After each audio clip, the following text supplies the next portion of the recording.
So, Thea, 9 years old ka na. Anong grade mo na? Grade 4 po. Grade 4? Anong favorite subject mo?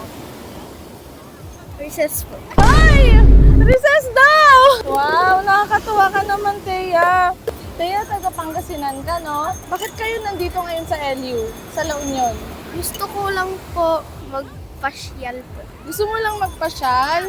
Opo. I see. Kaya sinabi ko po kay mami. Oo, tapos pumunta na lang kayo?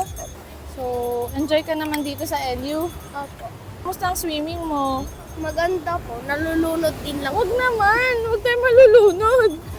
So, syempre, meron tayong nilalagay na squid ball.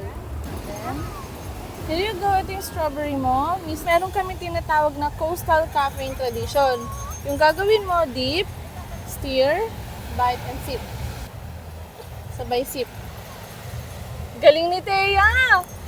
Okay ba? Ano yan? Masarap. Ano ba yan? Squid ball or marshmallows? Wala po ng chocolate. Huwag mo mag-shoutout sa classmate mo, sa teacher mo. Sasama kayo. Shoutout kayo. Shout out po sa classmate ko. Anong pangalan? Alexi po. Ikaw ba? Gusto mo pa-shoutout? Shout out po sa klase ko Stephen Cachapero. Gusto mo mag-shoutout sa crush mo? Crush! Thank you so much guys sa pananood.